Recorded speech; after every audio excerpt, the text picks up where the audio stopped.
1월 30일 살아계신 하나님의 말씀 로마서 8장 12절부터 14절 말씀으로 꿈인가 생시인가 저의 말씀드립니다.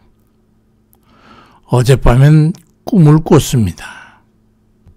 중년의 나이 때까지 기업에 있으면서 한 해 한두 번씩 국정감사장에 가게 됐었는데 감사가 시작되면 피감사기관의 기관장이 인사 한마를 하게 됩니다.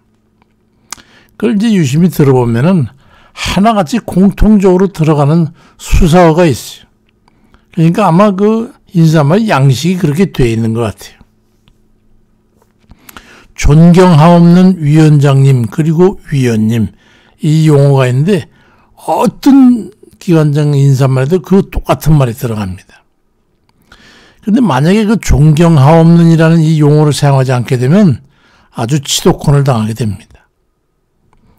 그렇게 감사가 시작되면 감사가 끝날 때까지 좋은 모습으로 끝나는 걸 본 적이 없습니다. 그 존경하는 위원들에게 당하는 거예요.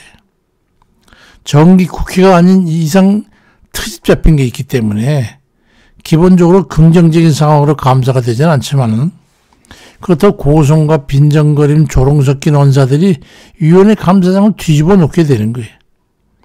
그렇게 욕을 당한 해당 기관장은 퇴장하면서 존경할 구석이 있어야 존경하지 그 혼잣말하는 그런 사람도 있어요. 근데 어젯밤 새벽녘 꿈에 제가 국회의원이 돼가지고 국정감사도 하고 다른 동료들과 끝나고 회식도 하고 이런저런 대화나 업무 관계 속에서 일어나는 그런 경험을 하게 됐는데 참으로 희한한 것은요. 그 꿈에 예전에 경험했던 그 저질적인 그 의원들이 하던 짓을 제가 아주 재미있게 즐기면서 서심없이 저지르고 있는 걸 보게 됐습니다. 꿈을 깨가지고 일어나서 앉아서 가만히 생각해 보니까 아하, 내 속에도 그런 저질적인 속성이 있는 거구나. 억제가 될 뿐이지 그럼 꿈에 있던 내가 실제냐 깨어있는 내가 실제냐 그게 이질적이고 탐욕적이고 위선적인 나 그리고 그에 비해서 경건과 겸손과 간절한 소망을 품은 나 이 두 나는 공존하는 것일까? 그런 생각이 드니까 그렇구나. 그 정신적이고 심적인 상반되는 공존이 어떤 때는 전자로 나타나고 어떤 때는 후자로 나타나는 거로구나. 그래서 내 자신의 깨달음을 정리가 되더라고요. 오라 나는 공고한 자로구나. 절로 나오더라고요. 내 속에 공존하는 위선과 갈등을 동일하게 겪었던 그 사도 바울은 어떤 결론을 얻었던 것일까? 동일한 상황 속에서 자신의 내적 갈등에 대해 고통스러워했던 사도는 로마서 7장 18절 이하에서 내 속, 그 내 육신에 내가 원하는 바 선을 행하지 않냐고 악을 행하는구나. 만일 내가 원하지 않는 그것을 하면 이는 내가 아니고 내 속에 거하는 죄구나. 내가 한 법을 깨달았으니 그 선을 행하기 원하는 내게 악이 함께 있는 것이로다. 내 속사람은 하나님의 법을 즐거워하지만 내 지체 속에 있는 또 다른 법이 나를 죄의 법으로 나를 사로잡는 것을 보는도다. 오라 나는 공고한 사람이로다. 이 사망의 몸에서 누가 나를 건져내려 하고 자지러 들고 마는 걸 보게 됩니다. 이 말씀에 수도 없이 부딪혀왔지만은 후회나 회한이 보이지 않지만 비슷한 사색의 결과가 춘추전 시대에 있었어요. 장자의 지물편에 보면은 호접지몽이라는 고사성어가 기록되어 있습니다. 그 주인공, 그 주 이름이 장주인데 그 장주가 꿈에 나비가 돼 날아다니면서 스스로가 나비가 된 것처럼 아주 자유함을 맛보았다는 데서 일컫는 말입니다. 그러면서 장주는 장주의 나비의 꿈은 역으로 나비의 장주의 꿈과 차이가 없다라고 자기 느낌에 대해서 말을 했습니다. 나는 부자연스러운 국회의원의 꿈과는 차원이 다른 것 같아요. 나 자신은 비속한 국회의원의 꿈을 꾸게 될지 모르지만 내 속에 있는 국회의원은 성령의 인도함 받는 영의 사람의 꿈은 꿀 것 같지 않기 때문입니다. 어쨌든 우리는 정신적이고 영적인 이상인 영의 사람과 육의 소욕을 쫓는 육에 속한 사람이 우리의 속에 내주하면서 혼란과 갈등을 겪고 있는 것 같습니다. 그에 대해서 사도 바울은 로마서 8장 10절 이하에서 그러므로 형제들아 우리가 빚진 자리 되어 육신에게 져서 육신대로 살 것이 아니니라. 너희가 육신대로 살면 반드시 죽을 것이로되 영으로서 몸의 행실을 죽이면 살리니 무릇 하나님의 영으로 인도함 받는 사람은 곧 하나님의 아들이라고 말씀하면서 자신이 어떻게 이겨 넘어가는지에 대해서 설명을 합니다. 결론적으로 말씀드린다면 성령의 인도함을 받는 하나님의 아들로서 살아야 되고 또 우리에게도 그렇게 살라고 말씀하고 있는 겁니다. 갈등의 종막을 고해야 됩니다. 사도 바울은 로마서 7장 25절에서 그런즉 내 자신이 마음으로는 하나님의 법을 육신으로는 죄의 법을 섬기노라고 말씀하면서 내적 갈등을 자백하면 다음 장인 로마서 8장 1절 2절에 가서 이제 그리스도 예수 안에 있는 자는 결코 정죄함이 없으니 이는 그리스도 예수 안에 있는 생명의 성령의 법이 죄와 사망의 법에서 너를 해방하였음이라 말씀하게 해주고 면제나 홀가분한 사유를 의미하는 나비의 자유스러움을 표현하고 있습니다. 자기는 두 가지 하나님 법과 육신의 법을 섬기긴 하지만은 그리스도 예수 안에 있는 그 믿음의 그 안에서는 성령의 법이 죄와 사망에 있는 나를 해방하고 있다고 말씀한 거예요. 어째서일까? 어떻게 그 갈등의 언덕을 쉽사리 넘어서는 걸까? 사랑과 미움이 공존하고 저주와 축복이 공존하고 원한과 용서가 공존한 우리 자신의 내적 전쟁터에서 어떻게 그렇게 섬뜩 넘어설 수 있는 것일까? 사도는 대충 넘기자는 그런 생각일까?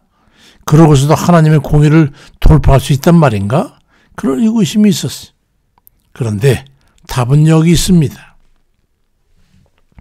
로마서 8장 33절 예에 보니까 우리를 믿음으로 의롭다 하신 이는 하나님이시니 누가 능히 하나님께서 택하신 자를 고발하겠느냐?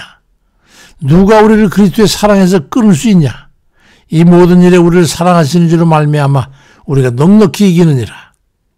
내가 확신하노니 사망이나 생명이나 천사들이나 권세자들이나 현재일이나 장래일이나 능력이나 높음이나 기쁨이나 다른 어떤 피조물이라도 우리를 우리 주 그리스도 예수 안에 있는 하나님의 사랑에서 끊을 수 없으리라 말씀합니다.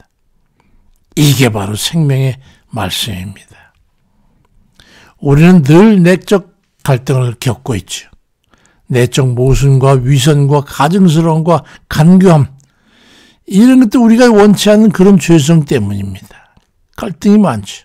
그렇지만 우리 자신의 도덕성이나 윤리적 차원의 절제나 각오를 가지고 하나님 앞에 나아가는 게 아니라는 거예요. 그렇기 때문에 죄의 문제는 믿음을 가지고 주를 신뢰해서 주를 의지하고 주께 맡김으로써 주께서 우리를 사랑해서 베푸신 그 십자가 대속의 은혜로 주의 공의와 정의를 법대로 처리하도록 해야 합니다. 그렇지 않으면 우리는 그걸 넘어갈 길이 없어요.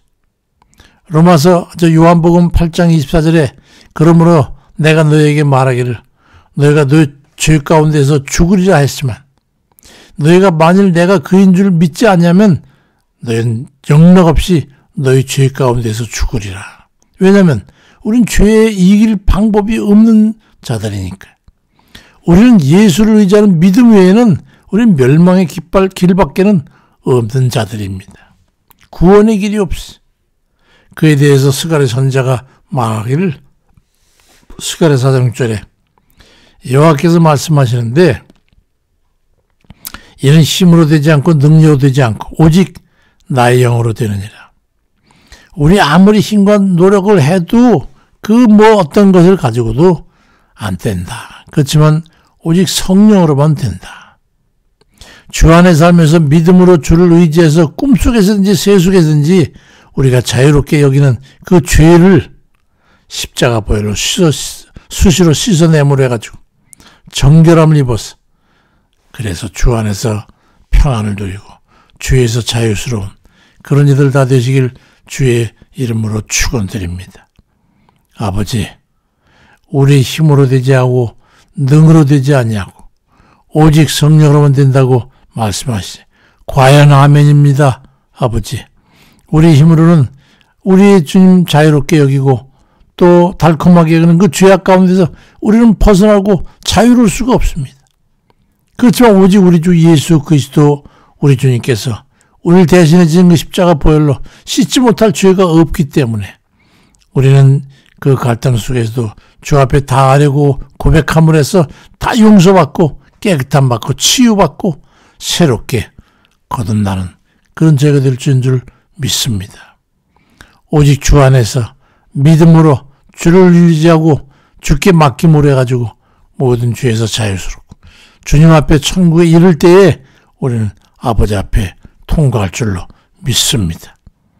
아버지, 우리는 여전히 연약한 것을 주님께서 아시는 거로 우리 보러 어떻게 길을 마련하신 줄 저희가 믿사오니 언제나 저들 자비와 긍휼을 베푸시고 주를 의지하고 믿음으로 나가는 저희를 언제나 받아주시고 우리 주님께서 말할 수 없는 탄식으로 해서 기도하시면서 우리를 좀 힘을 주시고 또 주님께서 인도하시고 긍휼히 여겨주시기만 바라고 원합니다. 특별히 육신이 약해서 고통 중에 있는 자들, 수술받고 누워있는 이들, 또 이제 하나님 낙심 가운데 어찌할 바를 알지 못하고 있으면서 여전히 어리석으면서 벗어나지 못하는 이들, 새로운 일들을 높여 이 일을 위해서 열심히 수고하나 너무 힘들고 어찌할 바를 알지 못하는 사랑하는 이들, 모두 다 하나님의 자비와 긍휼로 인도하시고 힘과 능력으로 더해 주옵소서. 감사드리고 예수 그리스도의 이름으로 기도드립니다. 아멘입니다.